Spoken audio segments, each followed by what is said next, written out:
ठीक है, तो बच्चों देखो आज का जो टॉपिक है प्रैक्टिकल ज्यादा।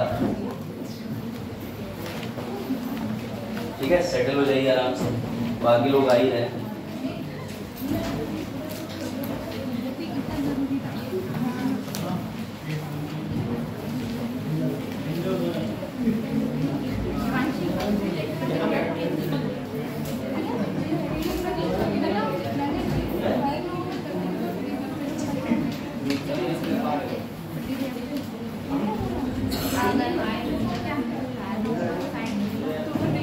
बस चलो बैठ गए ना सर, बैठ जाओ सर, शुरू करें। आज का जो टॉपिक है उसमें 3 टॉपिक मर्ज हैं। हम लोग अब गवर्नेंस पढ़ रहे हैं। गवर्नेंस का मतलब होता है शासन। शासन का मतलब ये होता है कि आप देखते हैं कि सरकार जो है उत्तर प्रदेश के अंदर क्या करती है, शासन। ठीक है, शासन और प्रशासन में अंतर होता है। प्रशासन मतलब वह इकाई है जिसको साधन, जो शासन के अंदर एक साधन है, एक माध्यम है, ठीक है, सहायक है। तो अभी तो पहले आज मैं आपको कुछ यूनिक पढ़ाता हूँ जिसमें आपको ज्यादा बेहतर जानकारी भी आ जाएगी। चलिए एक एक करके बताते चलिएगा। इसमें आपकी भागीदारी भी चाहिए आज के टॉपिक में, जो कि बेहतर है। आपकी अभ्युदय से अपेक्षाएं क्या क्या हैं। जैसे आप अभ्युदय के अंदर छात्र हैं तो आपकी क्या क्या अपेक्षाएं हैं वो बताएं कृपया करके। बताइए आप क्या चाहते हैं कि अभ्युदय से आपको क्या क्या मिले, बताइए। एकदम अपने विचार ओपन रखिए और बता दीजिए। शिक्षा मिले, ठीक है। खाली शिक्षा से तो काम नहीं चलेगा, लिख देते हैं गुणवत्ता वाली ना, क्वालिटी एजुकेशन, एजुकेशन क्वालिटी वाली। और वातावरण, ठीक है, एनवायरनमेंट, पढ़ने लिखने वाला, लाइब्रेरी हो, बुक्स हो। मैं आपको जो आज का टॉपिक पढ़ा रहा हूँ उसे प्रैक्टिकली हम पूरा कर रहे हैं तो मजा आएगा। इससे आप सीखोगे कि गवर्नेंस के अंदर क्या होता है, हम नीति बनाएंगे, क्या करते हैं भी आपको पता चलेगा। अगला बताइए हैं। अच्छा, बेहतरीन शिक्षण, ठीक है। और बताओ और क्या चाहिए, लिखते चलिएगा। आप चाहें तो ये लिख सकते हैं, चाहे तो ना लिखें, लेकिन इसमें सजेशन दे। राजेश और क्या लगता है आपको? आ जाओ बच्चों। बेटा ये कैसे हो गया? अरे चलिए कोई बात नहीं, ध्यान रखिएगा, कोई दिक्कत दर्द में लगे रेस्ट भी करिएगा, बीच में जा भी सकती है। चलो इसके अलावा और बताइए भाई। उमेश आपकी क्या अपेक्षाएं हैं अभ्युदय से? ये तो बेसिक चीज है ना, यहाँ सबकी भागीदारी मुझे चाहिए। अपनी मर्जी से बताइए कि आपको अभ्युदय से क्या क्या अपेक्षित है, आपकी एक्सपेक्टेशंस क्या क्या हैं अभ्युदय जैसे शैक्षिक संस्थान से, बताइए भाई। और बताइए, हो गया, क्या चीज चाहिए? अच्छा, चयन चाहिए आपको, ठीक है। और ठीक है, वॉशरूम फैसिलिटी, ठीक है। अरे वॉशरूम प्लस वाटर लिख दो, ठीक है। और बताइए, आपके मन में जो आ रहा है वो बताते जाइए, फिर मैं बताता हूँ कि मैंने ये एक जो है लेखा क्यों बन पाया, आपको मजा आएगा। अच्छे स्टूडेंट, अच्छे छात्र, चलो। और कैंटीन, ठीक है, बात भी ठीक है। अगर कैंटीन होती तो इसी बहाने समोसा चाय भी आ जाता तत्काल बात। और हाँ, लाइब्रेरी, लाइब्रेरी हो गई, चलो मान लो लाइब्रेरी। और हाँ, और नोट्स, चलो पीडीएफ। और टैबलेट, करंट अफेयर वीडियो। और मैं आपको बता रहा हूँ आप टॉपिक तभी समझ पाएंगे जब आप टॉपिक का प्रैक्टिकल देखेंगे। मैं एक लाइन में बता के परिभाषित कर दूंगा, आनंद नहीं आएगा। हाँ, और स्टूडेंट यूनिटी, छात्र एकता, चलो चुनाव ले, छात्र चुनाव। और बताइए, लिमिटेड लोगों से मिलना, अरे बाप रे बाप। अच्छा ये, अच्छा सेलेक्टेड लोगों से, चयनित लोगों से मिलना, सेलेक्टेड ऑफिसर्स अपना कीमती समय निकाल के यहाँ पर आए, ठीक। और कुछ, इन्हें प्रतिबद्धताएं कहते हैं, कमिटमेंट कहते हैं, आप समझते हो। मैं आपको फिर से दोहरा दूं, ठीक है, आप भी ध्यान देना बच्चे। मैंने आपसे ये पूछा कि अभ्युदय, ध्यान से समझना, आप कुछ चीजें समझ जाओगे तो आपको आसानी होगी, जीवन का टॉपिक आपके दिमाग में रहेगा। अभ्युदय कैसी संस्था है पहले तो ये बताओ, सरकारी या निजी? सरकारी से आपकी कुछ अपेक्षाएं तो होंगी, कुछ अपेक्षाएं कि सर ये इंस्टीट्यूट जो है वो पीलीभीत का बेस्ट रहे, बेस्ट फैकल्टी हो, गुणवत्ता हो, छात्रों के लिए लाइब्रेरी हो, कैंटीन हो, ये सब आप चाहते हैं। आपने ये सारी चीजें बोली। बेटा सुनना ध्यान से, अब हम ले लेते हैं थोड़ा सा अभ्युदय को कि अभ्युदय ने आपको बदले में क्या दिया, ठीक है, ये भी ले लेते हैं, तो समझिएगा ध्यान से। ये रहा अभ्युदय। और अभ्युदय क्या क्या वादे करता है कि हम आपको देंगे निःशुल्क शिक्षा, ठीक है। इसके अलावा हम आपको क्या देंगे, तैयारी, वो भी बेहतर, ऑनलाइन कक्षाएं, ठीक है, समझिएगा। इसके अलावा गुणवत्ता, हाँ, इसके अलावा आपको वातावरण, इसके अलावा आपको सामग्री देंगे, ठीक है। अब आप ध्यान से सुनिएगा, जो आपने डिमांड करा उसे अधिकार पत्र बोलते हैं। मैं दोनों में आपको अंतर बता रहा हूं। आपने जो अभी अभ्युदय से अपेक्षाएं करी वो बोलते हैं क्या, डिमांड या फिर अधिकार पत्र, डिमांड या अधिकार पत्र। लेकिन जो किसी संस्था के पास उसके काम करने को लेकर के एक पत्र तैयार होता है, हेडिंग डालो, आज का टॉपिक है चार्टर। समझ गया? अरे इसकी क्या आवश्यकता थी, बैठो, टीचर डे पे लग रहा तुम तो बहुत ज्यादा पैसे खर्च करती हो, रिफंड ले लेना, बैठ जाओ। बेटा ध्यान से सुनना, इसी को कहते हैं, लिख लो, अब मैं आपको बता रहा हूं, इसी को कहते हैं नागरिक घोषणा पत्र। जब संस्था अपनी तरफ से आपको कुछ कमिटमेंट देती है वो बोला जाता है नागरिक घोषणा पत्र। जब आप किसी संस्था से कुछ मांगते हो उसे बोलते हैं डिमांड चार्टर, यानी कि मांग पत्र। अब आई बात समझ में? कोई अंतर, कोई समस्या इस टॉपिक में? दोनों चीजें क्रिस्टल क्लियर हो गई? बताओ बेटा, कोई दिक्कत? जो आपने मांगा सर वो डिमांड चार्टर, जो संस्था खुद हमें देना चाह रही है वो होता है सिटीजन चार्टर। सतनाम बताओ, समझ में आया?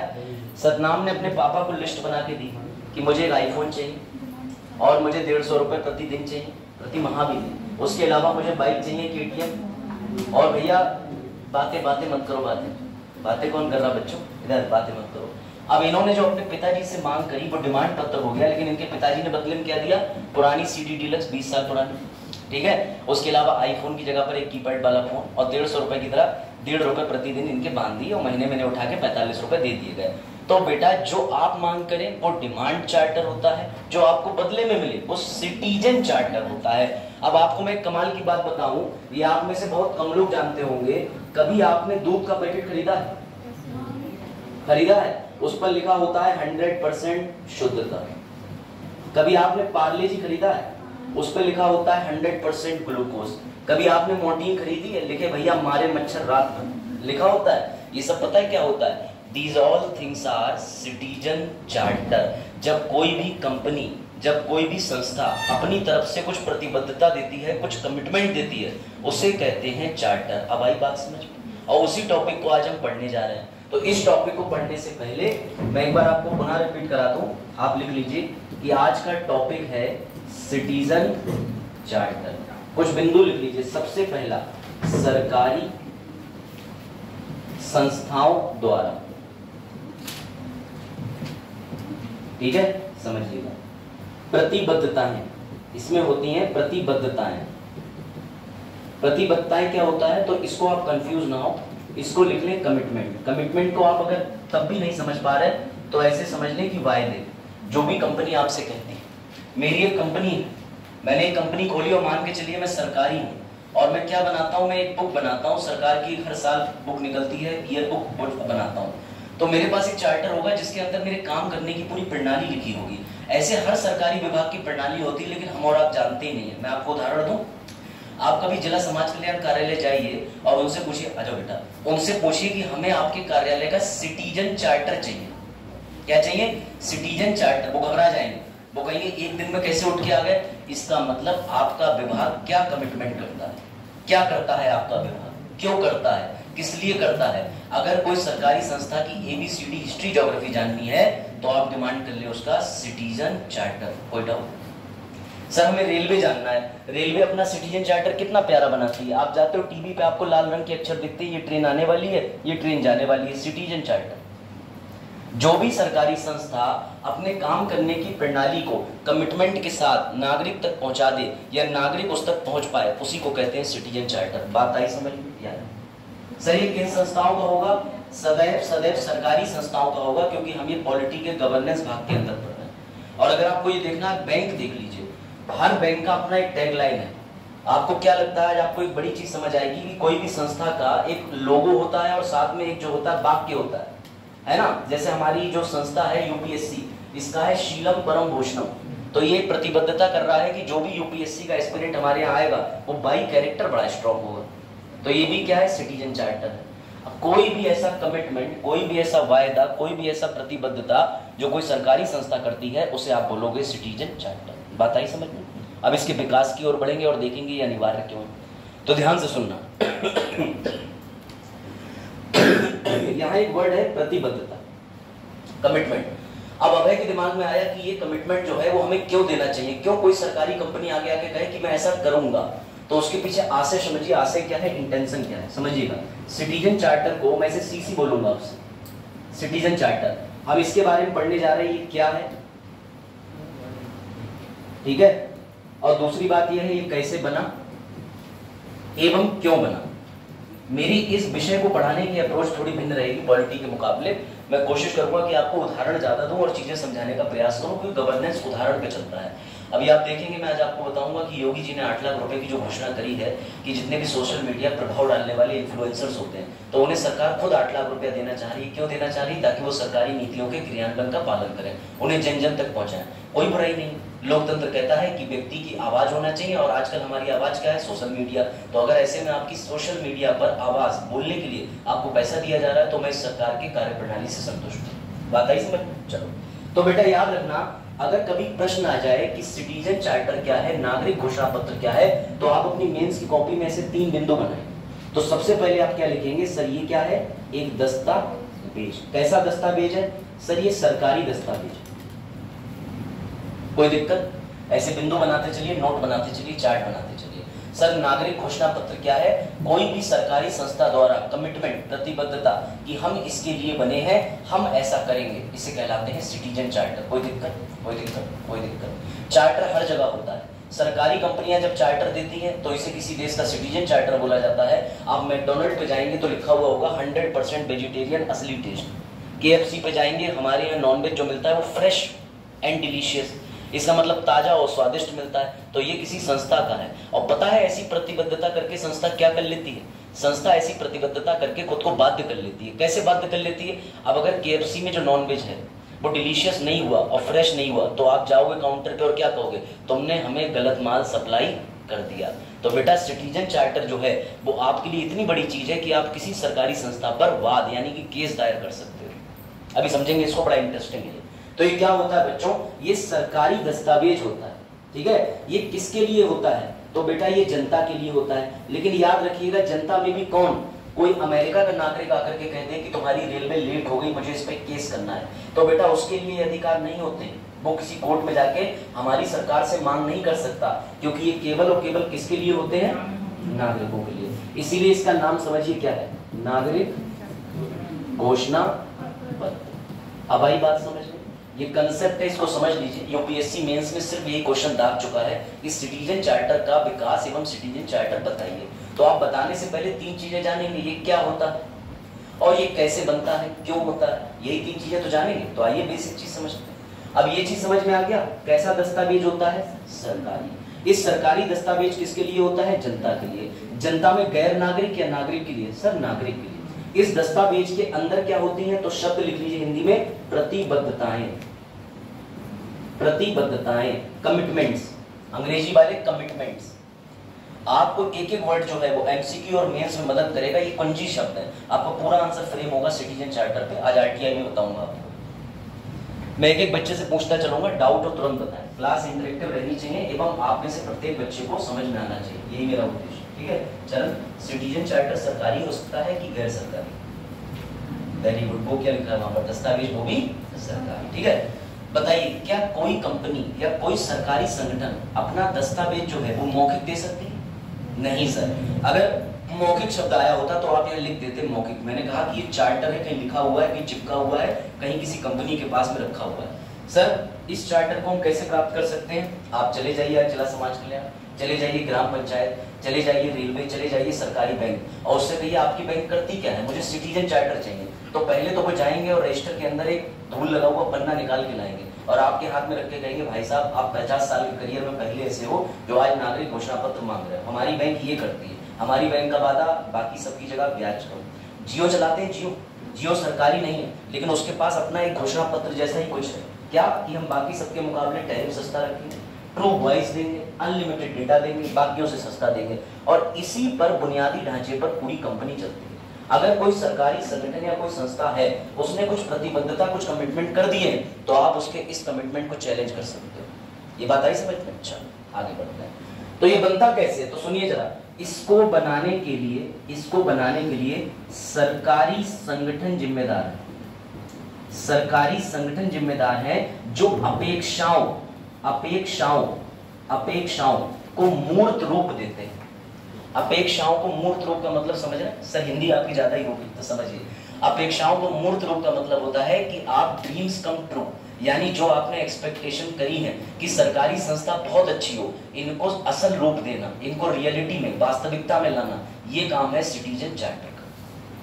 यानी आपकी अपेक्षाओं, समझ गए? अपेक्षाओं से बनता है कि एक नागरिक को क्या चाहिए सरकारी संस्था से, समय पर काम हो जाए, हमारे समस्याओं का निस्तारण हो जाए। तो सारी अपेक्षाएं जो है उनको लेकर के सरकारी संगठन या एजेंसी सिटीजन चार्टर बनाती है।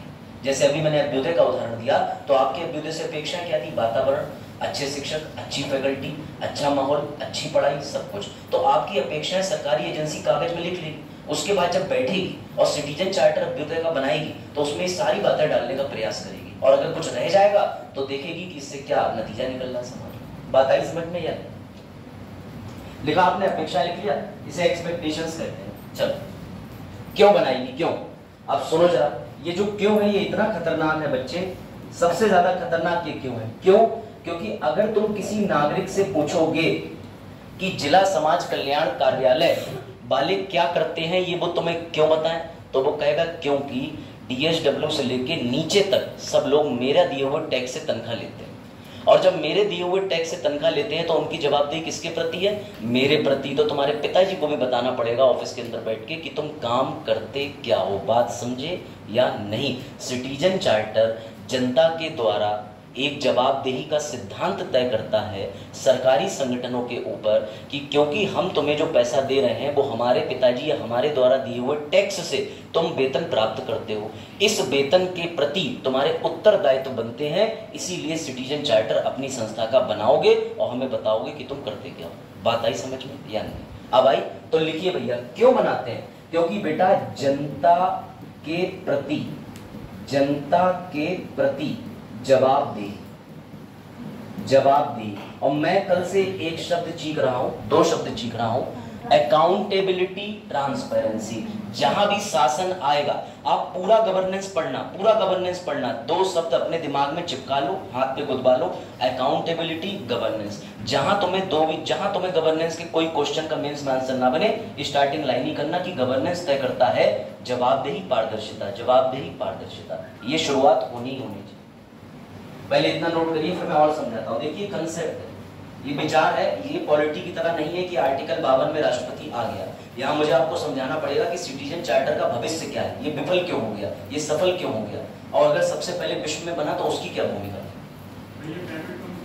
प्राइवेट कंपनी का होता है, लेकिन यहाँ पर हम किसी प्राइवेट कंपनी की बात नहीं करेंगे क्योंकि हम गवर्नेंस पढ़ रहे हैं, सरकार का शासन।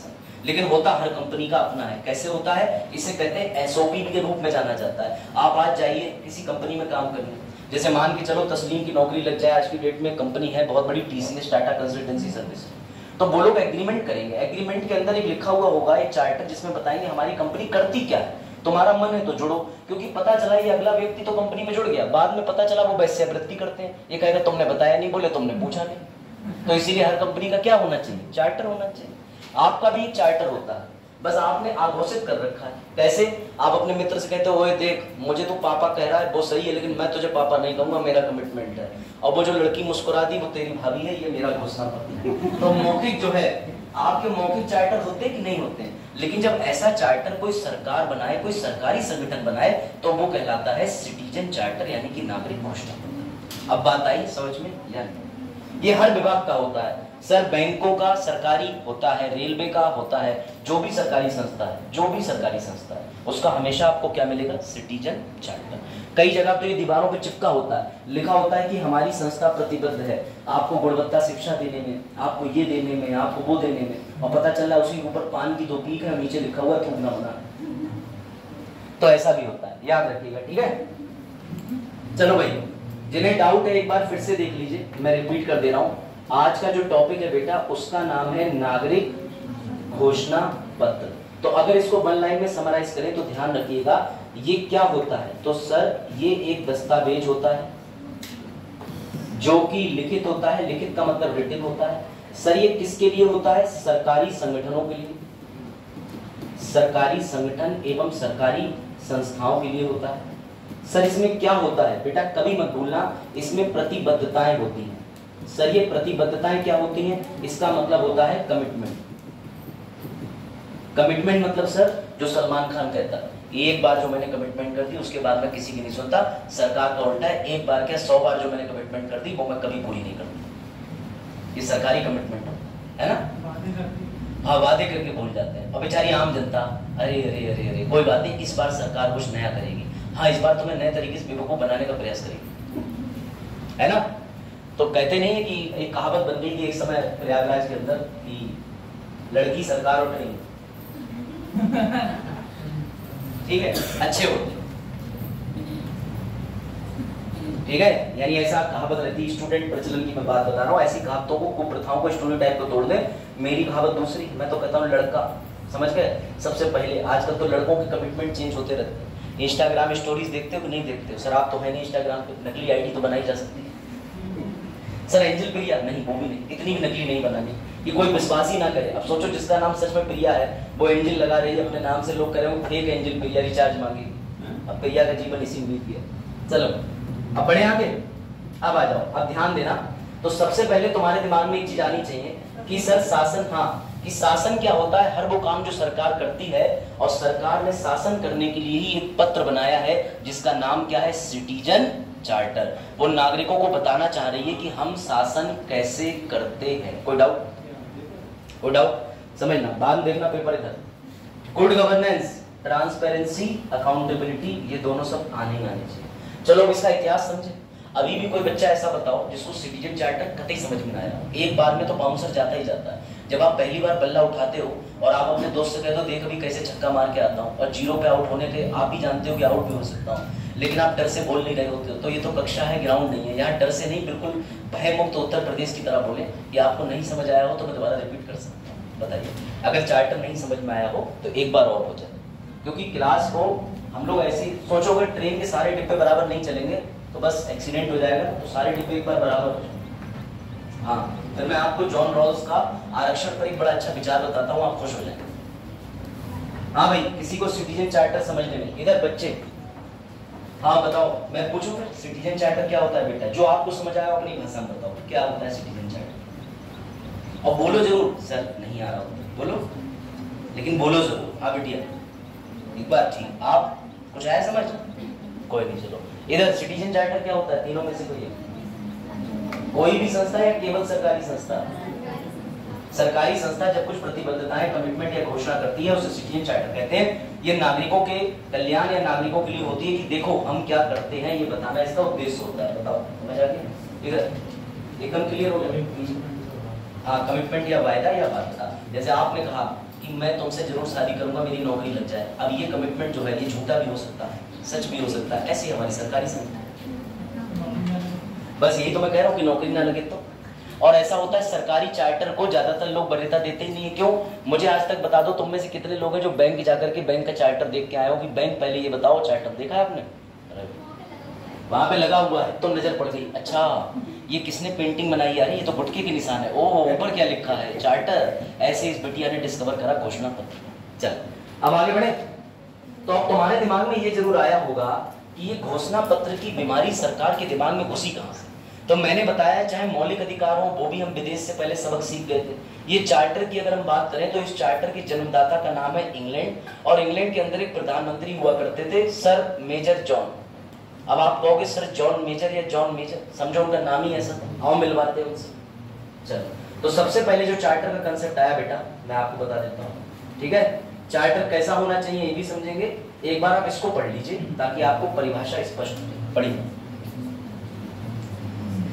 किसी सरकारी, मैंने निजी नहीं बोला है, मैंने कहा ये सरकारी प्रतिबद्धताएं दिखाता है। पढ़ो, सेवाओं और योजनाओं से जुड़ी प्रतिबद्धताओं का क्या होगा? दस्तावेज होगा। इसका मकसद नागरिक और प्रशासन के बीच पुल बनाना है। ताकि नागरिकों की जरूरतों के मुताबिक प्रशासन को सुव्यवस्थित करना हो। अगर आप अपने चार्ट को देखें तो आपके पास सारे वर्ड आ गए हैं जो इसमें होने चाहिए। अब आप कहेंगे सर मुख्य परीक्षा में कुंजी शब्द कौन से होते हैं, तो कुंजी शब्द आप खुद निकालिए। इसमें लिखा है सरकारी संगठन, पहला कुंजी शब्द। दूसरा कुंजी शब्द प्रतिबद्धता, तीसरा नागरिकों को दिया जाने वाला, चौथा कुंजी शब्द दस्तावेज, और पांचवा आप चाहो तो लिख सकते हो कि एक पुल रूपी काम करता है या फिर नागरिकों को उनके अधिकार के बारे में ज्ञान देता है कि ये संस्था करती क्या है।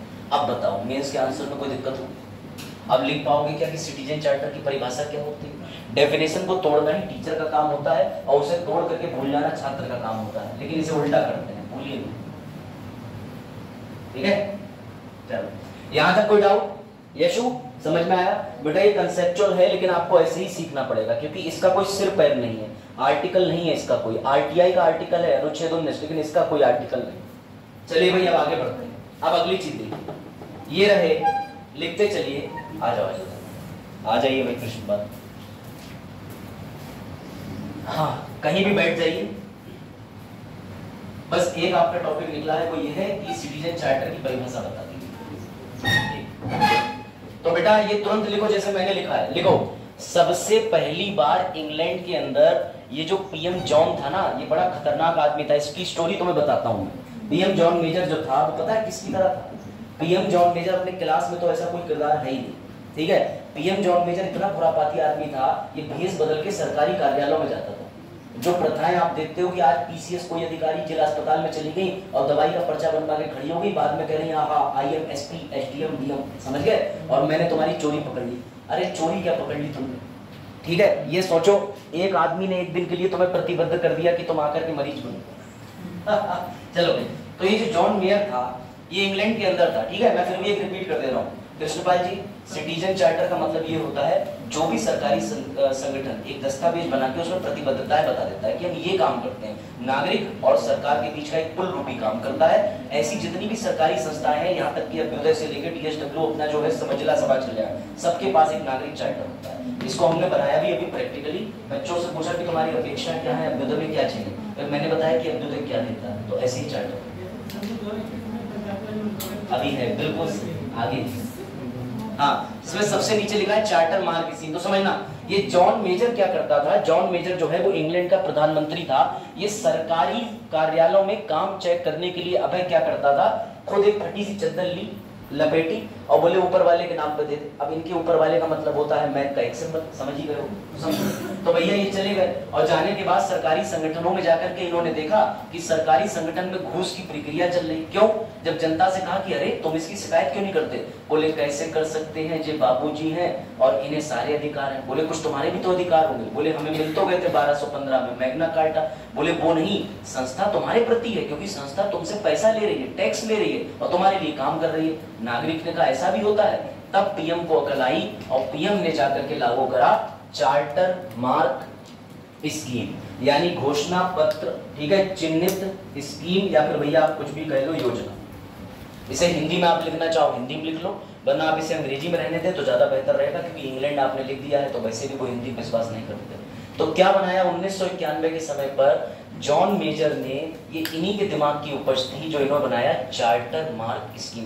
भारत भी इसी से प्रेरित है, लेकिन भारत कोई काम करने में आपको पता है थोड़ा समय तो लगाएगा ही लगाएगा। अगर भारत एक ही बार में कोई काम कर देगा तो फिर दिक्कत क्या है, समझ गए? ध्यान देना उमेश, सबसे पहले कहाँ आया चार्टर? इंग्लैंड के बाद दूसरे देश का नाम लिखो। मलेशिया हमसे ज्यादा अच्छा था, 1993 में मलेशिया ले आया चार्टर, लिखो। इसके बारे में इतिहास लिखने को आएगा तो भैया लिखिए मलेशिया 1993 में ले आया, कनाडा 1995 में ले आया और ऑस्ट्रेलिया 1997 में ले आया। लेकिन भारत के लोग भारत का मुंह देख रहे थे कि कब तुम सरकारी संस्थाओं को कमिटमेंट पॉलिसी सिखाओगे, कब इन्हें प्रतिबद्ध करोगे, कब इन्हें समझाओगे कि जनता के लिए हो, जनता के द्वारा। आइए देखते हैं आगे क्या होता है।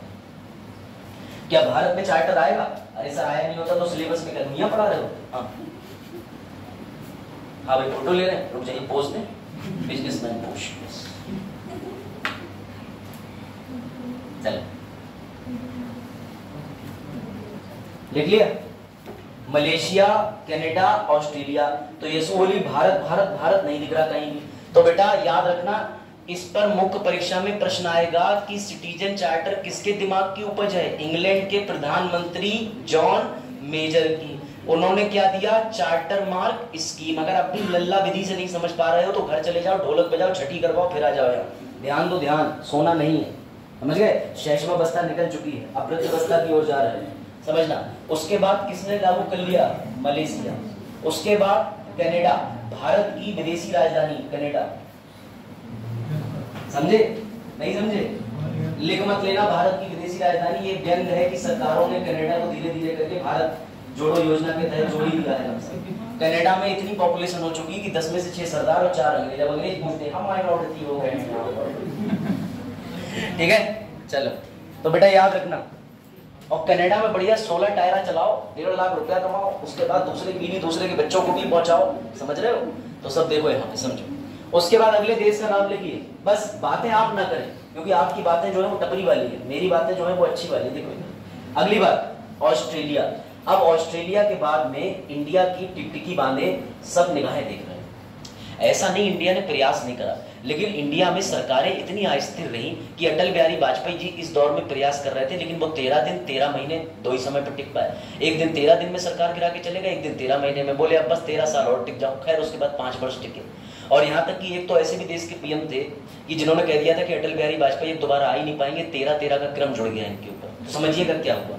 भारत में 1997 के बीच में ये जुड़ गया कि अगर जनता को जोड़ना है सरकारी सेवाओं से, तो हमें जनता को विश्वास दिलाना पड़ेगा कि हम तुम्हारे लिए कुछ कर रहे हैं। जैसे मुझे तुम्हें विश्वास दिलाना है कि मैं क्लास में पढ़ाता हूँ, पीडीएफ डाल देता हूँ, हाँ क्लास तो चल रही है, कुछ तो मास्टर कर ही रहा होगा। ऐसी सरकार का भी दायित्व है कि हम भी एक दस्तावेज बना करके सरकारी संस्थाओं में बिठलवा दें, चिपकवा दें, रखवा दें, ताकि नागरिक आके देखे कि ये संस्था काम क्या करती है। बात आई समझ में? तो आइए देखते हैं भारत में क्या प्रयास है और इसमें पीवी नरसिम्हा राव का क्या भूमिका रही। तो आ जाओ भैया, ये देखो 1996 के आसपास में इस चीज को लेकर के सरकार पर दबाव आया।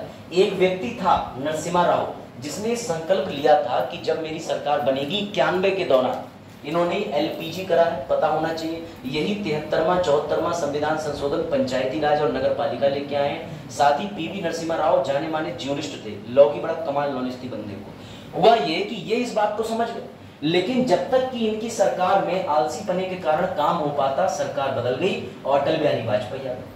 अटल बिहारी वाजपेयी ने पहले दिन 13 दिन की सरकार बनाई और उसी में एक वर्ल्ड फेमस स्टेटमेंट दिया कि सरकारें आएंगी, सरकारें जाएंगी, लेकिन लोकतंत्र जीवित रहना चाहिए। लो भैया, एक वोट से सरकार कर दी, हो गया काम। इन्होंने एक वोट से सरकार का मतलब कि क्या वोट हुआ था? नहीं बेटा, अविश्वास और विश्वास प्रस्ताव होते हैं। No confidence confidence motion. अविश्वास प्रस्ताव चलती सरकार को गिराता है और विश्वास प्रस्ताव जब सरकार बनी नहीं होती तो उसे बनाने में सहायक होता है। ये आप विश्वास प्रस्ताव में ही हार गए। उसके बाद में दूसरी बात समझिए कि 13 महीने के बाद में भी सरकार दोबारा से विफल हो गई, मार्च में सरकार गिर गई। उसके बाद 1998 का दौर आया और इनकी सरकार सफलतापूर्वक 2004 में रही। तो फिर सर बताना क्या चाहते हो? बेटा ये आए द मैन जिनके नाम पे क्रेडिट जाता है। अब तुम कह रहे होगे आई के गुजराल को तो हम पहली बार देख रहे हैं, तो भैया कभी प्रधानमंत्री की सूची उठा के देख लो, इनका नाम भी जान लो, बड़े इनोवेटिव आदमी थे। गुजराल कौन होते हैं? महाराष्ट्र में इनको यादव बोला जाता है। महाराष्ट्र में यादव जो होते हैं उनको गुजराल कहते हैं। और लिटरली जब ये कांग्रेस पार्टी से जीते थे तो इनको सामने ला करके स्टेटमेंट दिया गया था कि इनका नाम आई की गुजराल है। इन्हें कोई जानता नहीं था। राज्यसभा सीट से पहले सदस्यता दिलवाई, उसके बाद फिर चुनाव लड़ा करके इन्हें प्राइम मिनिस्टर बना दिया गया। क्योंकि प्रधानमंत्री भारत में बनने के 2 तरीके होते हैं, या तो चुनाव लड़ लो या राज्यसभा के सदस्य बन जाओ। और राज्यसभा के सदस्य भी नहीं बन सकते तो राष्ट्रपति 12 लोगों में मनोनीत करके तुम्हें बनवा देगा, क्योंकि कोई भी व्यक्ति प्रधानमंत्री बन सकता है, अपितु 6 माह के अंदर उसे कहीं की सदस्यता लेनी पड़ेगी। ये ध्यान रखना। अब आ जाओ, आई के गुजराल बने। आई के गुजराल के समय पे एक महत्वपूर्ण काम हो गया जिसमें सिटीजन चार्टर का विस्तार होना शुरू हो गया। उसका नाम लिख लीजिए। लिखिए 1997 में प्रधानमंत्री ये थे, इन्होंने कॉन्फ्रेंस कराई, सम्मेलन कराई, जिसमें सभी राज्य और केंद्र शासित प्रदेशों के सीएम बुलाए गए। सर सभी राज्यों के तो सीएम हो ही नहीं सकते ना सर, क्योंकि सभी राज्य के होंगे तो फायदा ही क्या। इसलिए 2 राज्य थे जिनके पास अपनी विधानसभा थी, जहाँ के मुख्यमंत्री थे, दिल्ली और पुडुचेरी। उस समय पे जम्मू कश्मीर जिंदा था, अब नहीं, तो 3 बुलाए गए। 1997 में आई के, मैं आपको क्या बता रहा हूँ, मैं आपको इवोल्यूशन, मैं आपको इतिहास बता रहा हूँ एवं धीरे धीरे करके विकास बता रहा हूँ। विकास, इवोल्यूशन किसका? नागरिक घोषणा पत्र का। ये जानकारी बहुत लिमिटेड है, आपको मिलेगी नहीं, इसे बहुत बेहतर तरीके से नोट करिएगा। पीडीएफ अवश्य ही आपको प्रदान करी जाएगी। सर ऐसे झूठे वादे कल भी हुए थे आर्टिकल 38 में वेलफेयर स्टेट की संरचना मत करिए। चलो 1997 में प्रधानमंत्री कॉन्फ्रेंस कराते हैं, सारे मुख्यमंत्रियों को बुलाते हैं, केंद्र शासित 3 जगह के प्रदेश के मुख्यमंत्रियों को बुलाते हैं और कहते हैं सुनो, सरकार और जनता को जोड़ना जरूरी है, क्योंकि हम जो शासन करते हैं उसका मतलब है कि हम कुछ तो कर रहे हैं जनता के लिए। अब जनता के प्रति हमारी जो ड्यूटी है हम उसे लिख के बताएंगे कि हम तुम्हारे प्रति ये करने का सपना सोच रहे हैं, प्रतिबद्धताएं दर्शाएंगे। इसी को बोलते हैं सिटीजन चार्टर। और याद रखिएगा, ये जो कॉन्फ्रेंस हुई थी, इस कॉन्फ्रेंस में ये वायदा किया गया कि अब हम भारत में लाएंगे सिटीजन चार्टर। आइए देखते हैं फिर कहानी कहां से कहां पहुंची। यहां तक किसी को कोई डाउट? आपने ये लिख लिया होगा। आई के गुजराल साहब के बारे में पढ़ लेना, थोड़ा सा मजा आ जाएगा, ठीक है, महाराष्ट्र के अंदर। अब आ जाओ, इसी 1957 की कॉन्फ्रेंस के बाद भारत में नागरिक चार्टर लाने के लिए एक एक्शन प्लान आया। देखो, सरकार जब संविधान में संशोधन करने में सीधे इच्छुक नहीं होती, मैं तुम्हें एक अच्छी ट्रिक बताता हूं। जब कभी तुम कहीं भी 14 फरवरी को दुविधा में होते हो कि हाँ आएगी कि ना आएगी, तो तुम हल्की सी मिस कॉल या नए नंबर से मैसेज डाल के लिख लेते हो कि आप पसंद है। अगर दूर से जूता चप्पल बन के आ गया तो तुम्हारा प्रयास तुम्हारे असल नंबर से जो है वो बच जाएगा, ताकि तुम्हारी इज्जत भी बनी रहेगी। तो ऐसा ही कुछ सरकार करती है। जब संवैधानिक संशोधन करने से सरकार घबराती है कि ये संशोधन खत्म ना हो जाए, तो सरकार क्या करती है, बीच में रेगुलेशन ले आती है, ऑर्डिनेंस ले आती है, प्लान ले आती है, स्कीम ले आती है कि जरा देखते हैं ये छोटा सा बम फेंक के कि इस धमाके का प्रभाव क्या होगा। तो सरकार ने एक छोटा सा ब्लास्ट करा, जिसका नाम आप अंग्रेजी में लिख सकते हैं action plan for effective and responsive government. अब इतना बड़ा नाम आपको अच्छा नहीं लग रहा होगा, यही आगे जाके सिटीजन चार्टर कहलाएगा। अभी के लिए इसका पूरा नाम लिख लीजिए, यूपीएससी एमसीक्यू बोल देगा कि सिटीजन चार्टर का ओरिजिनल नाम बताइए, action plan for effective and responsive government. आ गया निकल, लिखो। और ये भी ध्यान रखिएगा, इसी 2002 के दौर के आसपास में आरटीआई भी निर्माण अधीन थी, अभी उसका भी निर्माण करेंगे। लिख लिया? इसके नीचे ब्रैकेट में लिख लीजिएगा कि सिटीजन चार्टर यही बना आगे जाके, हाँ सीसी यही बना। अब बच्चों इस सीसी का मतलब समझ गए ना? वेरी गुड, सिटीजन चार्टर ये लिख लीजिए।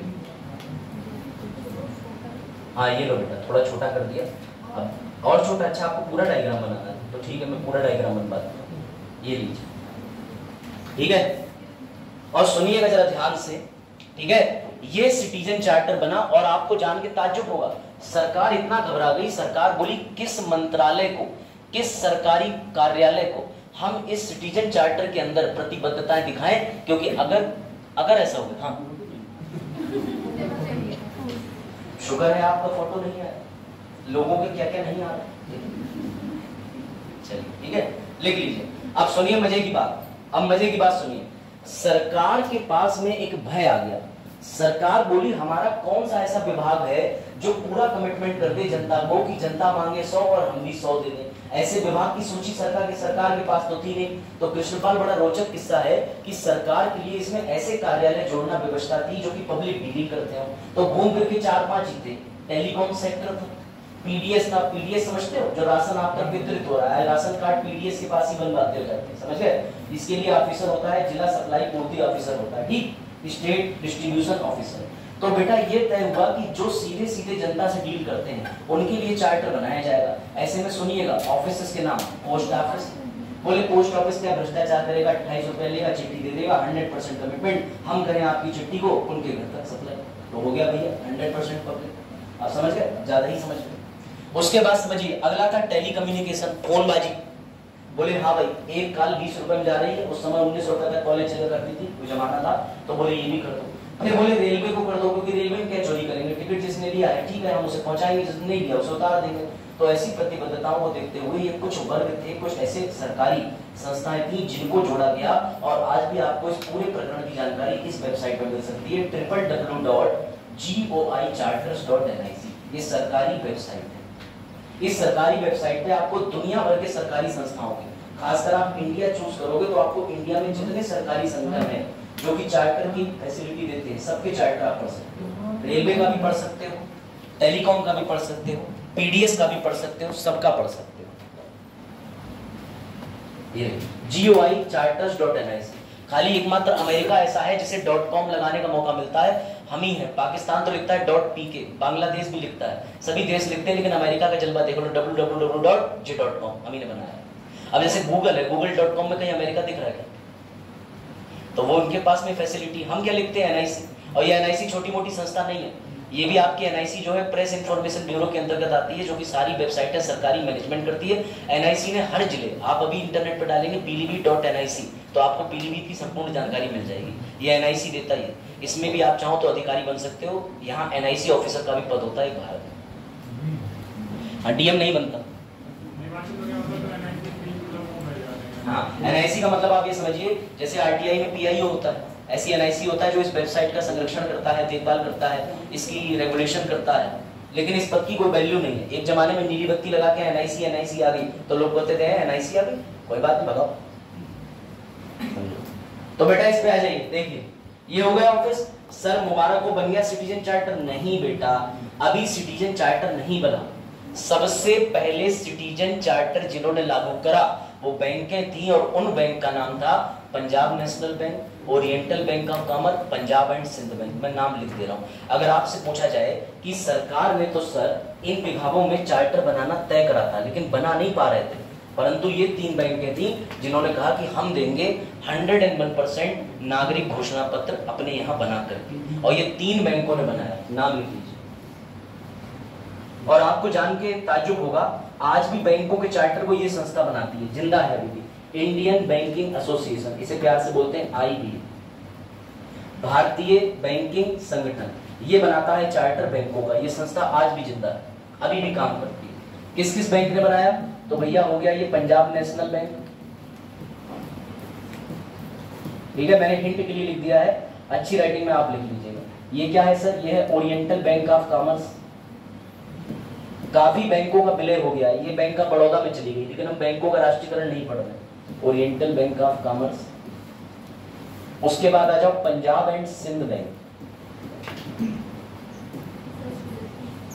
यही वो बैंकें हैं जिन्होंने आकर के सर्वप्रथम सिटीजन चार्टर बना लिया, और बनाने के बाद गवर्नमेंट के हाथ में रख दिया, हम करते हैं ये काम, और हमारी प्रतिबद्धताएं ये है नागरिकों के प्रति। हाँ, Oriental Bank of Commerce, Punjab Sindh Bank, ऊपर है पंजाब नेशनल बैंक। ये सिर्फ आपके लिए रेफरेंस मात्र है। अब बैंकें विलय हो गई, अब मत लिख देना कि वर्तमान समय की पंजाब सिंध बैंक खत्म। अब जितनी बैंकें बची हैं आपको पता होना चाहिए, नहीं पता है अपनी पासबुक लेके जाइए, लिखा विजय बैंक होगा और खाता पंजाब में चल रहा होगा, और पंजाब वाले भी कहते हैं बड़ौदा से निकाल लो, और जब बड़ौदा में जाओगे तो पता चलेगा पैसा तो वो निकाल के लेंगे क्योंकि नॉमिनी वही थी।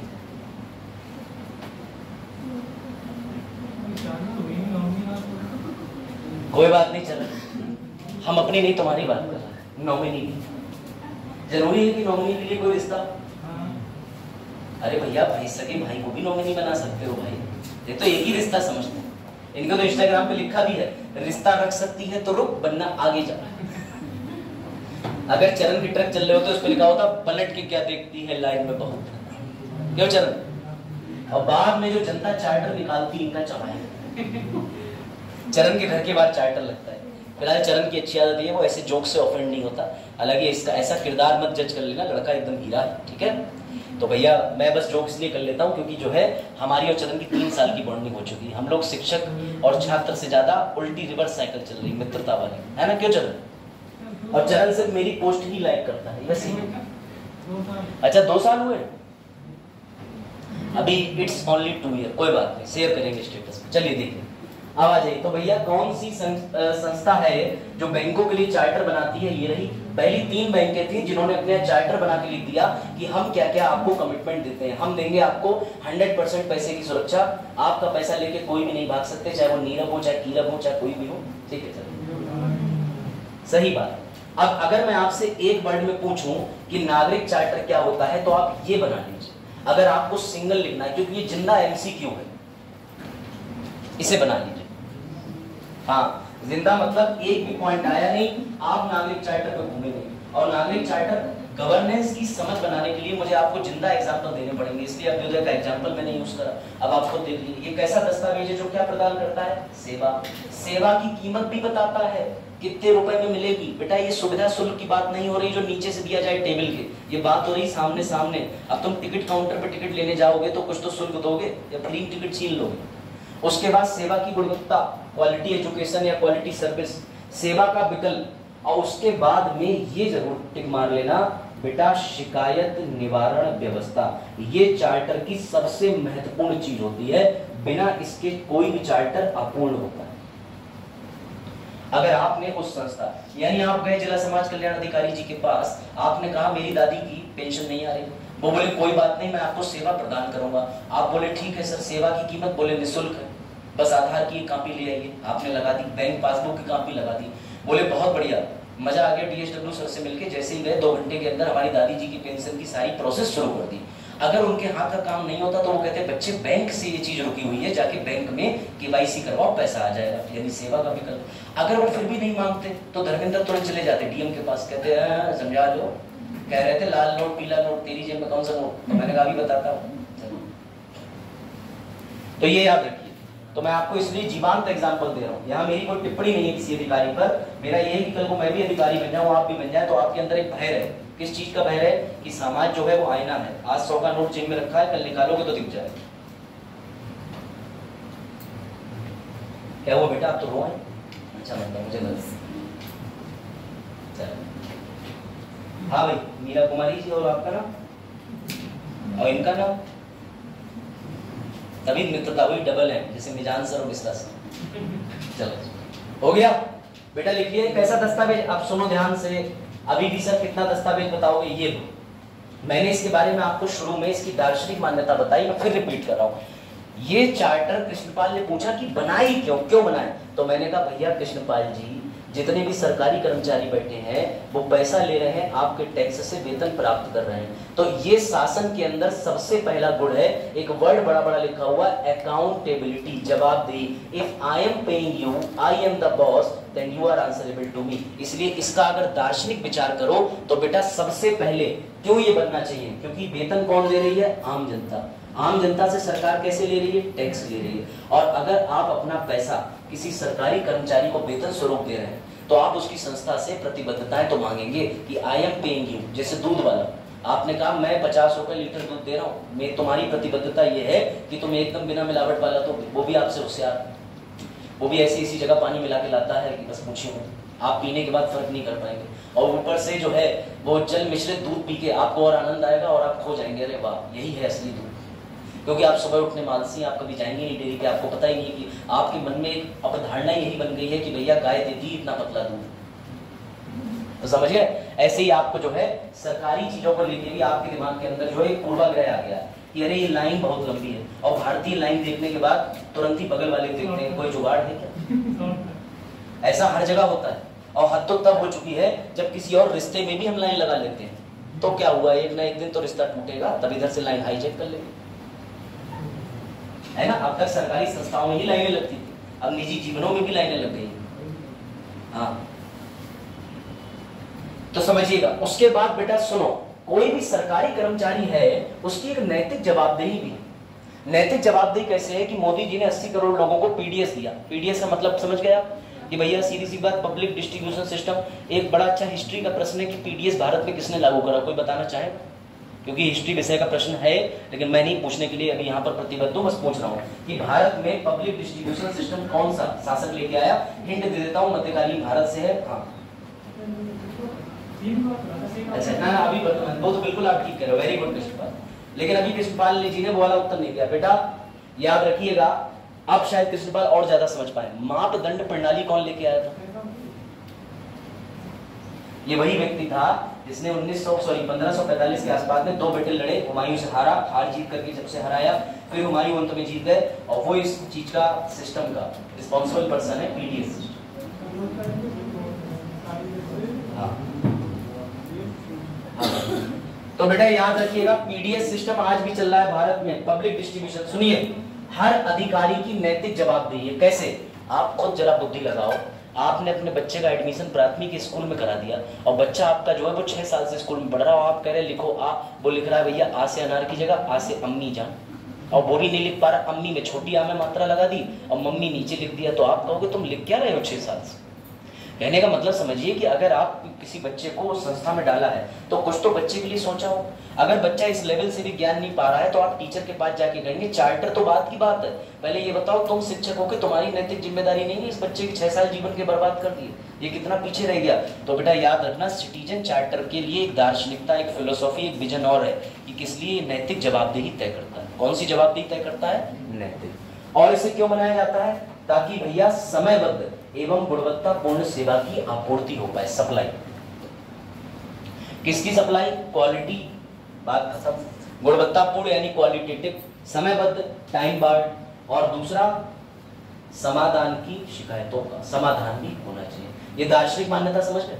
चलो अब आगे बढ़ते हैं। अब इसमें आप समझिए, हाँ ये आया टॉपिक। पहले मैं आपसे पूछ लेता हूं, एक दिखा देता हूं, कोई भी सरकारी संस्था फेल क्यों?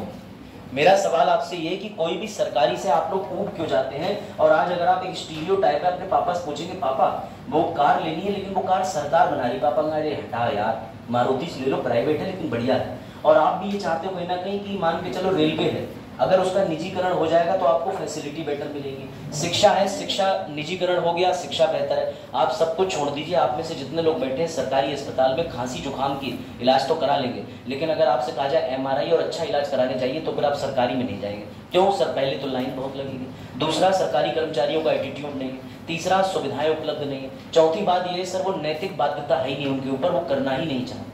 और अगर जवाब पूछो तो कहते तुझे ज्यादा पता है, दिन भर में 2500 पर्चे बनते हैं जिला अस्पताल के अंदर, कहां तक मैं खोपड़ी पे झेलूंगा? तो बात आई समझ में? ऐसी मेरा प्रश्न आपसे ये है कि सरकारी संस्था, ये जो चार्टर है ये फेल क्यों हो गया? चार्टर बनने के बाद भी सरकारी संस्थाएं अपनी प्रतिबद्धताओं की पूर्ति क्यों नहीं कर पा रही है? सोचो जरा, मेंस का क्वेश्चन। पहला देखिए, पहला पॉइंट क्या लिखा हुआ है? पर्याप्त परामर्श ना होना। मैं आपको बताऊं इसका जीवांत उदाहरण समझिए। हाँ बोतल दे दो और जल्दी देखो। किसान बिल के फेलियर का कारण जानते हैं? किसान बिल सरकार जो है वो पारित क्यों नहीं कर पाई है? गलत बना दिया सरकार ने, पारित हो गया था उसके बाद वापस लिया, ठीक है? तो मुझे ये बताइए सरकार बिल विफल क्यों है? क्या समस्या थी सरकारी बिल? मैं भी बिल्कुल बात नहीं जानना चाह रहा कि आप MSP बताएं, स्वामीनाथन बताएं, या फिर ये बताएं कि उसमें मंडी और क्या क्या तय करा, लेकिन मैं आपसे बेसिक कारण जानना चाहता हूं कि क्या किसी किसान संगठन को बुला करके बिल के समय पर बैठाला गया था? किसी को नहीं। मैं प्रैक्टिकल बता रहा हूँ, समझना भूमि और बाकी बच्चे। अभी मुझे अभ्युदय के अंदर टीचर सेलेक्ट करना, मैं तुम्हें डेमो ही ना दूं और ले आऊं कि ये भैया खुरपा चंद पांडे, इनसे बढ़िया टीचर कोई है ही नहीं, ये खुरपा चलाते चलाते खुद भी करेड़ की जमीन में से लोहा निकाल देते हैं, इनके जैसा टीचर पूरे पश्चिमी, पूर्वी, उत्तर भारतीय सीमा प्रांत और जो अमेरिका PCS निकाल के आए। अब तुम कहो अरे बा खुरपा पांडे भैया हमारे, पता चल रहा है खुरपा पांडे भैया जो निकले वो बिल्कुल पढ़ा ही नहीं पाते। तो इसका मतलब क्या है? क्या तुम लोगों से टीचर चयनित करते समय सिफारिश हुई थी, बातचीत हुई, सलाह मशवरा वो नहीं हुआ ना बेटा? ऐसे हाँ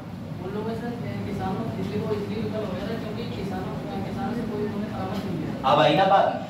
किसान बिल को अखबार में अभी भी मुझे याद है दैनिक जागरण में निकला, भारत का अलोकतांत्रिक विधेयक। क्यों लोकतांत्रिक? मतलब जनता से विचार विमर्श करना, और अगर आप कोई भी ऐसा विधेयक, कोई भी ऐसी संस्था प्रतिबद्धता करती है, कमिटमेंट करती है, या मैं आपसे कह दूं कि मैं आपके लिए बेस्ट टीचर लाऊंगा, लेकिन मैं टीचर को आपके सामने 2 दिन खड़ा करके डेमो भी ना कराऊं, वो टीचर कैसा होगा मैं खुद से तय कर लूं, तो आप तो उसको हटाओगे।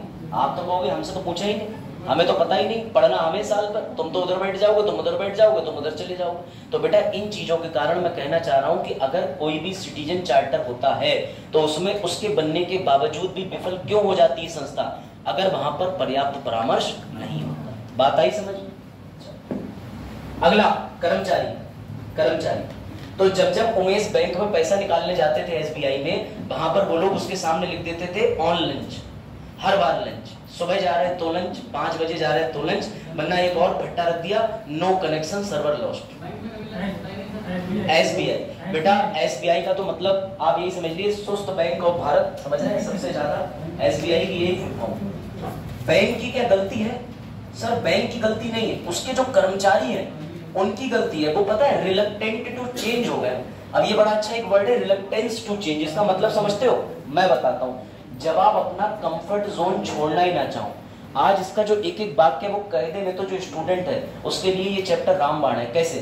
जैसे आपने देखा इंटरनेट पर एक व्यक्ति ने कोई भी टॉपिक पढ़ा दिया, ठीक है, ध्यान देना अच्छे से, काटो जल्दी बोल। स्टूडेंट ने वो लेक्चर देखा टीचर का, उसके बाद उस टीचर ने 5 बातें बताई कि सुबह 5 बजे उठ के डेली ये काम करना।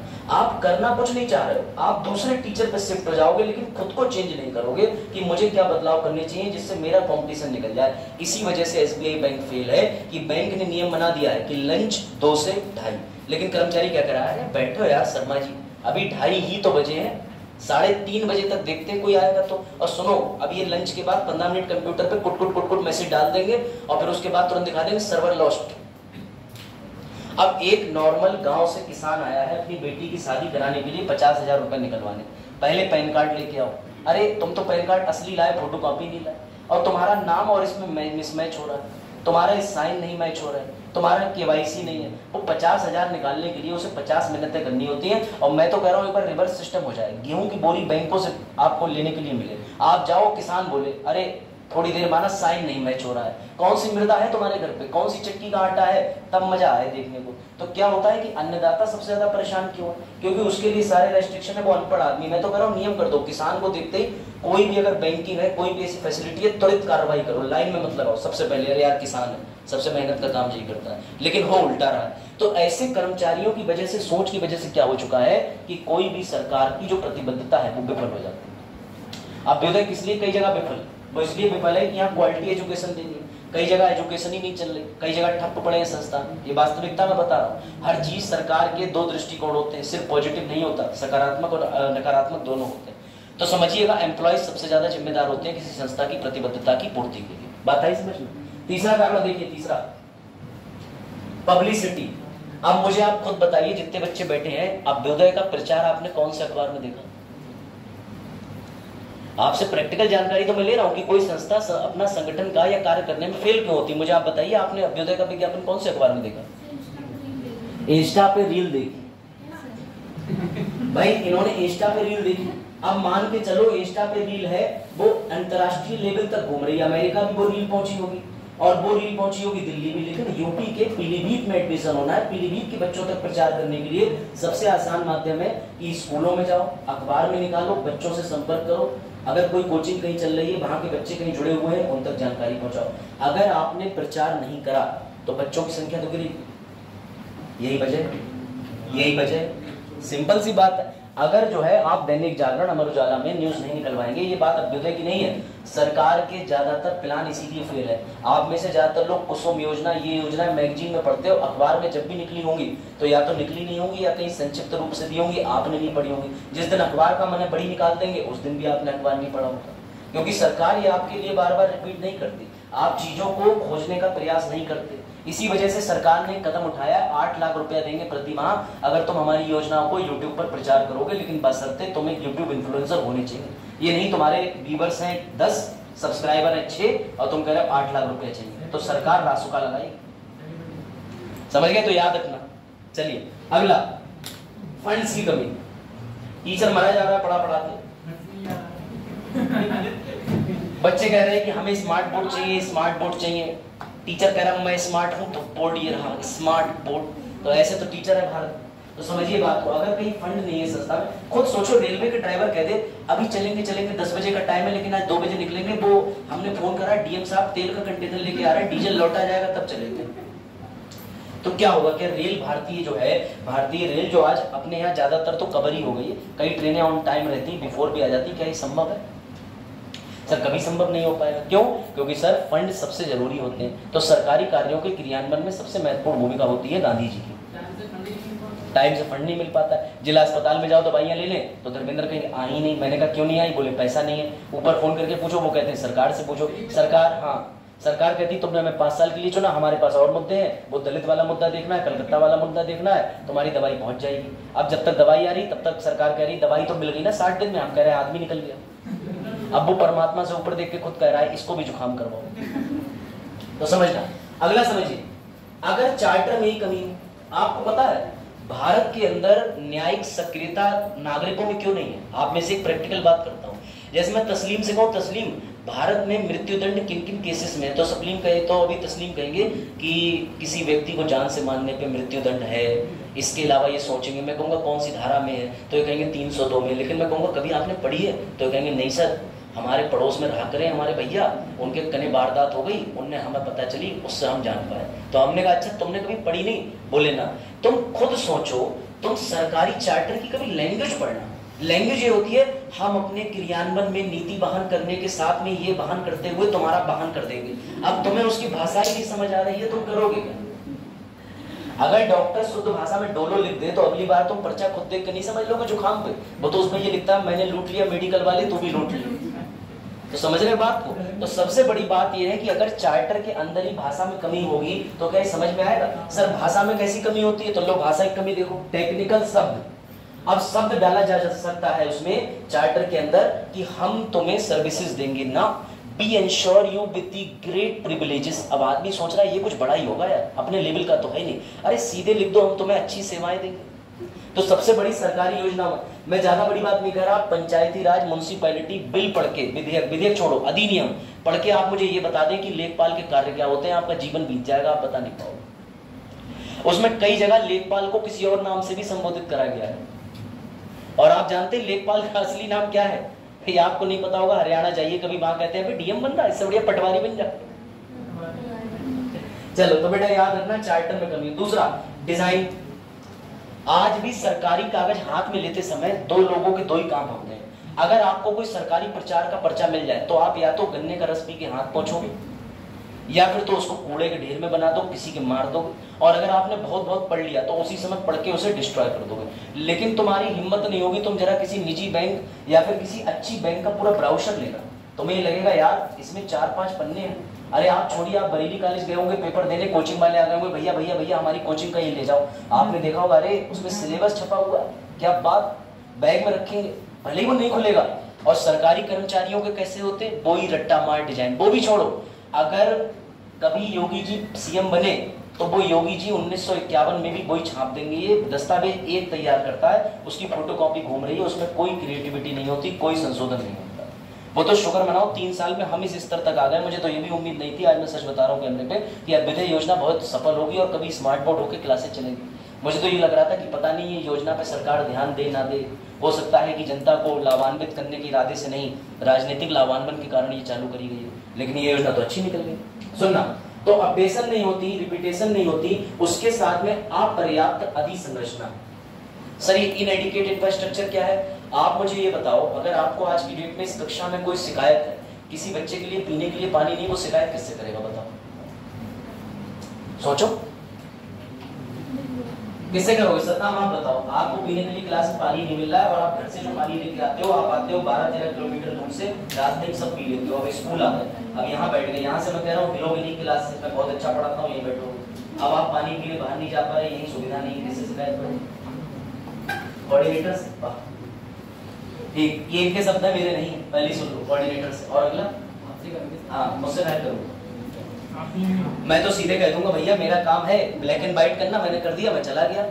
अब यही तो दिक्कत, कोऑर्डिनेटर जी इनसे कह देंगे, वेद प्रकाश से कही तो वेद प्रकाश जी कह देंगे मेरा क्या रोल है, फिर ये कहेंगे चलो जाओ कुछ अधिकारी से, वो कहेंगे मैं तुम्हारा पानी देखूंगा, मैं इतनी देर से पानी देखने का काम करूंगा, ये काम तो इनका है। ये कहेंगे भैया हमने तो तुम्हारे बिना कहे बाल्टी वाले फोन कर दिया था, वही लेट आ रहा है। तो शिकायत की हायरार्की भारत में तय है ही नहीं। इसका एक निस्तारण किया गया था, शिकायत पेटिका लगाई गई थी। शिकायत पेटिका आज भी आपको कार्यालय के बाहर मिलेगी। कुछ लोग शुरू में उसमें डोनेशन डाल देते। हाँ, एक समय था कि मैंने भी अपने मित्र को देखा कि वो जो है लिफाफा तैयार कर रहे हैं और साहब को फोन कर रहे हैं, साहब किसी को पता नहीं चल पाएगा, चाबी वहां से खोल लेना और वहीं पे मैंने डाल दिया है, बस वो काम कर देना। आराम से साहब आ रहे हैं, उस पर लिखा 11 से 2 बजे साहब के बैठने का समय, 2:30 बजे साहब के धन निकालने का समय, और निकाला, बोले शिकायत आई है सिर्फ साहब तक जाएगी क्योंकि साहब के नाम आई है। साहब आराम से लेटर खोल रहे हैं और बहू से कह रहे हैं साड़ी ले लेना गुलाबी वाली। समझ गए बात को? तो बेटा ये स्थिति है भारत में, इनएडिक्वेसी। और मैं आपसे गारंटी दे रहा हूं, आप कभी जाकर के डायरेक्ट डीएम सर से शिकायत करिए, वो आपको आगे जाने का रास्ता नहीं बताएंगे, या तो आपके ऊपर दबाव बनाएंगे या सलूशन देंगे। अब ये दबाव इतना बनाते थे पहले लोगों पे, इसके कारण सरकार ने IGRS बना दिया। बोले ठीक है, अब गांव का आदमी सीधा होता है, वो जाएगा, वो कांप जाता है, उसे लगता है यार पता नहीं राजा साहब है क्या है, क्योंकि हमारे यहाँ नौकरशाही शब्द को इंग्लिश में ब्यूरोक्रेट कहते हैं, और ब्यूरोक्रेट सुनने में ऐसा लगता है जैसे पता नहीं अंबानी की छठी औलाद हो, जबकि उसका हिंदी अर्थ क्या होता है? नौकरशाही। और नौकरशाही का मतलब ये है अगर तुम इस हक से सरकारी कर्मचारी के पास जाओ कि तू मेरा नौकर है, तब मजा आएगा, लेकिन हम उल्टे जाते हैं, अरे डीएम साहब है, और जहां तुमने डीएम साहब को साहब मान लिया, वही दिक्कत ये हो गई कि डीएम साहब तुम्हारे मामले में दो चीजें कर देंगे, या तो मैटर को समाप्त कर देंगे स्वयं से, या तुम पे दबाव बनाएंगे। तो सरकार ने इसका हल निकाला, ये गवर्नेंस का भाग है जो मैं बता रहा हूँ, आईजीआरएस। इसमें आप इंटीग्रेटेड एकल तरीके से शिकायत कर सकते हो किसी अधिकारी की बिना वहां जाए। क्यों? क्योंकि हो सकता है अधिकारी आपको विवश कर दे, आपको कोई लोभ या प्रलोभन दे दे, आपको डांट दे, आपकी किसी कमजोरी का फायदा उठाना चाहे, आपको देख के जातिगत टिप्पणी करना चाहे। तो इन वजह से कारण पे इन चीजों में क्या करा। और जब हम आगे चल के कल ई गवर्नेंस पढ़ेंगे तो ये भी ई गवर्नेंस का भाग है। समझ में आई बात? चलिए, तो भैया इस वजह से कोई भी चार्टर में फेल होने के सरकारी प्रतिबद्धताओं के निम्न कारण होते हैं प्रमुख तरीके से। इनको आप अच्छे से समझ लीजिएगा। आइए अगली चीज पे कदम रखते हैं और मजा आएगा। अब बताओ, सिटीजन चार्टर में किसी को कोई दिक्कत है? बेटा ऐसी ही क्लासें चलेंगी, सच बता रहा हूं मैं। आज इंटरनेट पे देखना, दिव्य कीर्ति से भी बीच बीच में आके कह जाते हैं जाओ मुंह धुल लो, कुल्ला कर लो, नहा लो। क्यों? मुझे पता है ये टॉपिक ऐसा है। खुद से किताब से पढ़ेंगे तो आप कम समय लगेगा, लेकिन आप पढ़ेंगे ही नहीं, इसलिए तो हमें 1.5 घंटे 2000 दिए जाते। बोले तुम पढ़ लो, तुम्हारा पेपर नहीं लगेगा। अगला लिखिए, सूचना का अधिकार। आज इसके इतिहास को जानेंगे, कारण जानेंगे और ये है क्या ये जानेंगे। अब आप सिटीजन चार्टर पे इतना जान चुके हैं कि सिटीजन चार्टर का मेंस का क्वेश्चन आपका मिस नहीं होना चाहिए गवर्नेंस में। लिखिए, तो मेरा सबसे पहला प्रश्न फिर से वही है। मैं आपको पूरा गवर्नेंस इसी विधि से पढ़ाने वाला हूं, इसी पैटर्न से पढ़ाने वाला हूं। तो लिखिए, सबसे पहले ये क्या है? एक दस्तावेज, और ये दस्तावेज क्या है? कानून है। और अगर कोई दस्तावेज कानून बन जाता है तो वो दो तरीके से बनता है, या तो वो विधिक होता है जिसे स्टैट्यूटरी कहते हैं, या वो कॉन्स्टिट्यूशनल होता है जिसे संवैधानिक कहते हैं। अब बताइए, या तो ये विधिक है या ये संवैधानिक है, कौन सा है?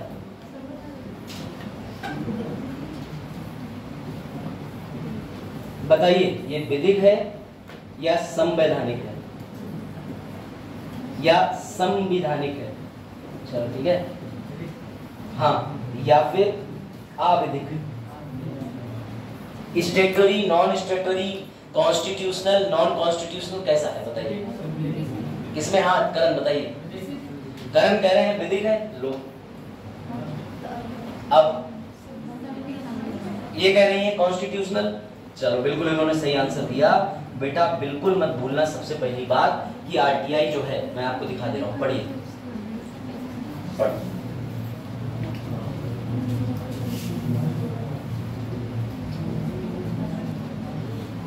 जिसका एड्रेस संविधान की किताब में है वो क्या है? संवैधानिक। जिसका संविधान की किताब में नहीं है, कानून की किताब में है, लॉ में है कहीं पे, वो विधिक है, वैधानिक। जिसका ना तो विधि की किताब में है ना संविधान में है, वो आप कह सकते हो कि भैया एक्स्ट्रा स्टैट्यूटरी हो गया या फिर एक्स्ट्रा कॉन्स्टिट्यूशनल हो गया। ये क्या तय करता है कि वह काम क्या करता है? तो ये संरचनाएं भी मैं आपको बता दूंगा, गवर्नेंस के अंदर जानना जरूरी होता है। ठीक है बेटा, आरटीआई अनुच्छेद 19(1)(a) के अंदर डाली जाती है। आपको एक मजे की बात बताता हूँ, सुनना। आरटीआई का जन्म भारत में कब हुआ, कोई बताए? इन्होंने कहा 2005। कब? 2005।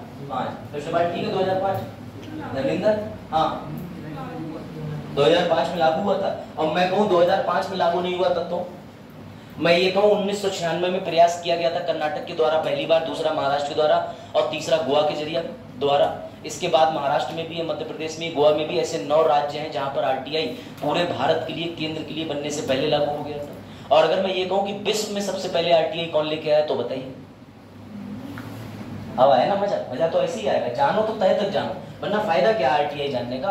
आरटीआई तो 2 मिनट में खत्म हो जाए। पीआईओ होते हैं, एसओ होते हैं, डिप्टी होते हैं, डीएसआईओ, डीपीआईओ, 3-3 सदस्य होते हैं, खत्म। 6-6 साल, 65 साल कार्यकाल। ना जानो वो जो जरूरी है गवर्नेंस।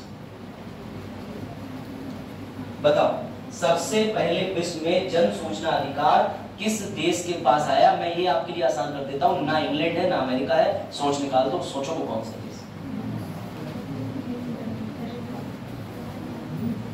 कौन सा देश है, क्या लगता है? फिर उसका इतिहास पढ़ेंगे, आया कैसे। और मैं आपको बताऊंगा कि आरटीआई का भारत में पहला केस कौन सा था।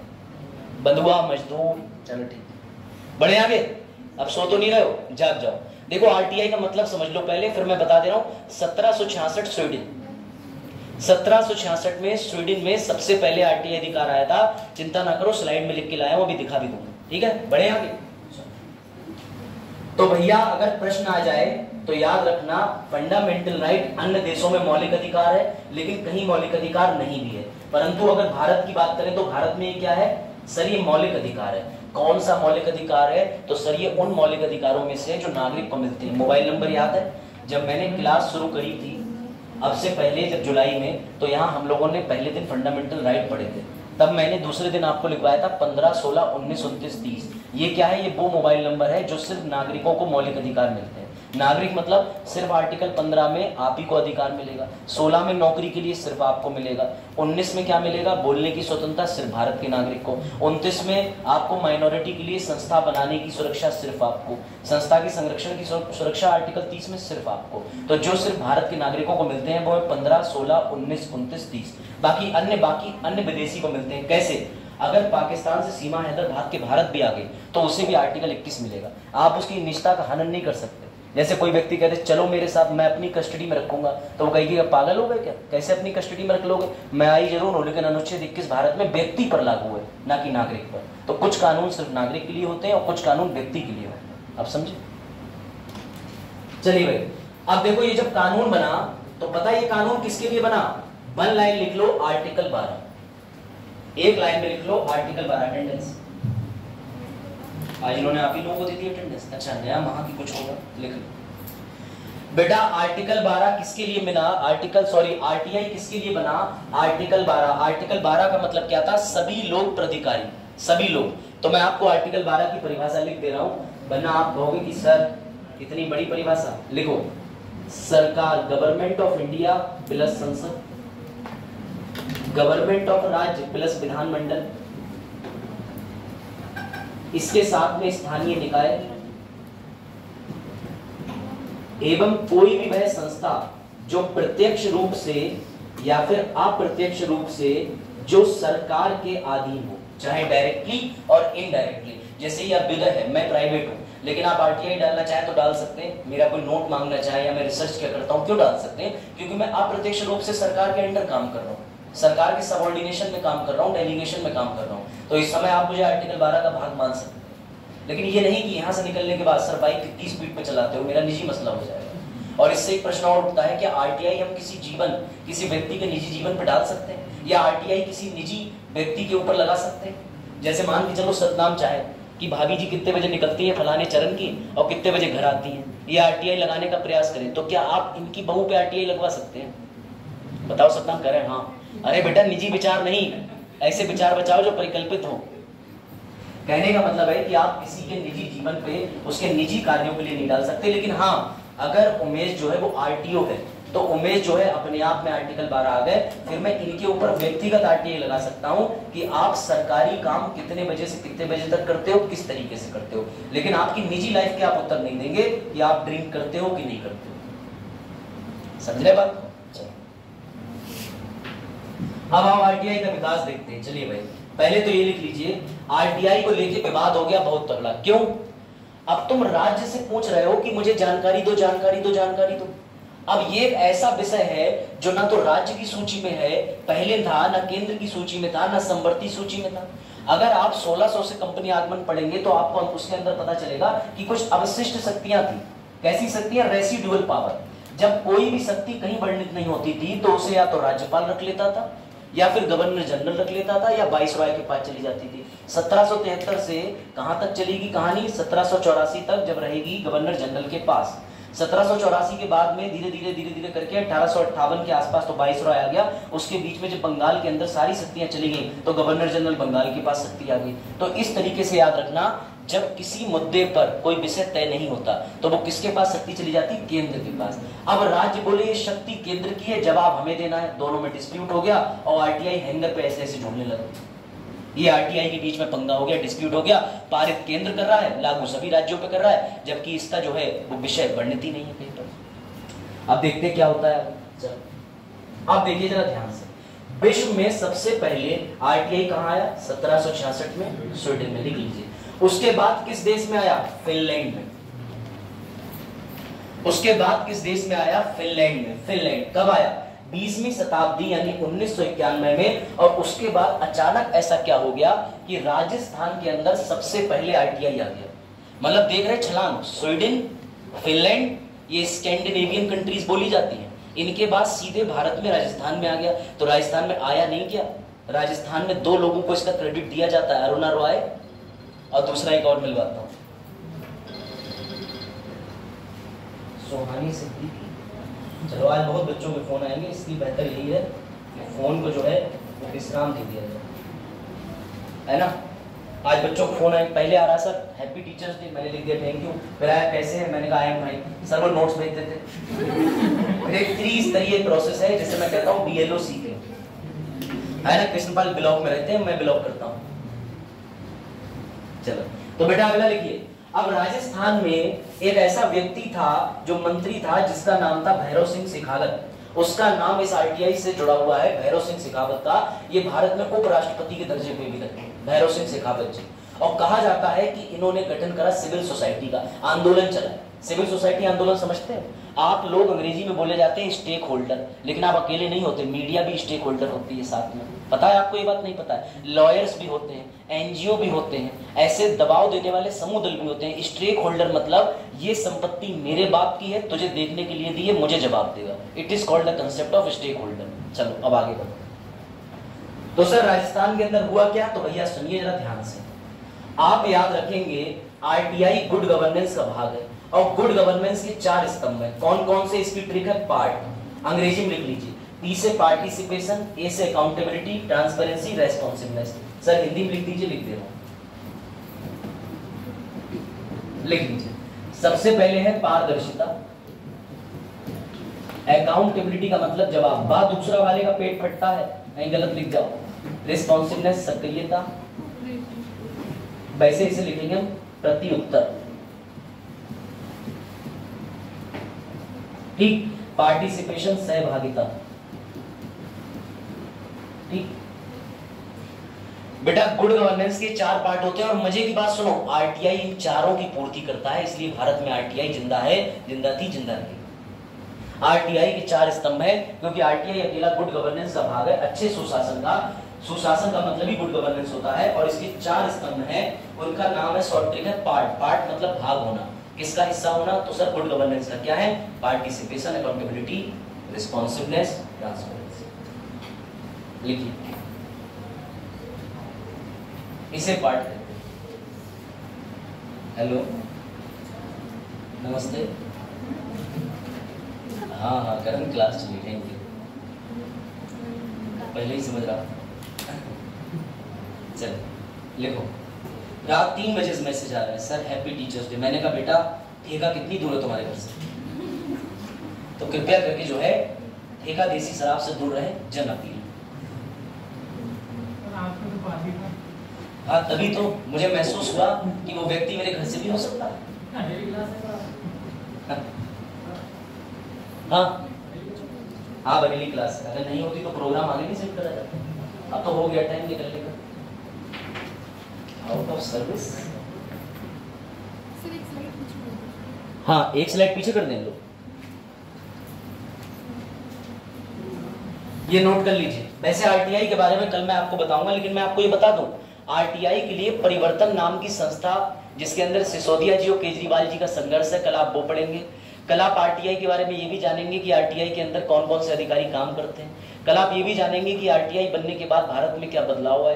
कल आप ये भी जानेंगे कि RTI के इतिहास के अंदर ऐसे कौन से आंदोलन करे गए, और सरकारों की विफलता की वजह से 2000-2002 के अंदर बना हुआ कानून असफल क्यों हो गया, और अंत में जाके 12 अक्टूबर 2005 को RTI हमें कैसे प्राप्त हुई।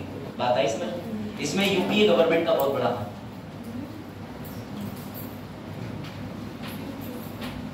है ना। तो इतना पर्याप्त है, लिख लीजिए, नोट कर लीजिए। 1:20 पे लेक्चर खत्म करेंगे। अरे मतलब 1 घंटा 20 मिनट।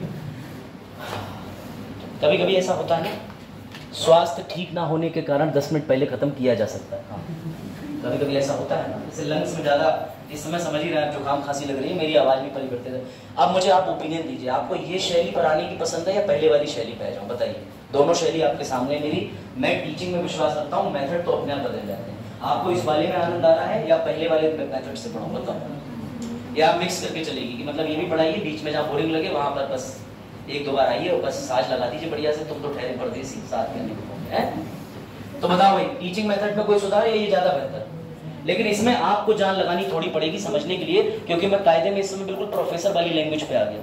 यानी कहने का मतलब कि आपके लिए एक एक लैंग्वेज के अंदर वो वाली चीजें आ जाए जो होती हैं। तो कृपया क्लास में ना सोए, वरना ऐसी लेक्चर के लिए मेरा मनोबल गिरेगा। और अगर आपको इसी भाषा शैली में जारी रखवाना है लेक्चर तो आपके ऊपर, वरना आप चाहें तो मैं पैटर्न चेंज भी कर सकता हूँ, क्योंकि टीचर वही जो बच्चों के अनुसार चले।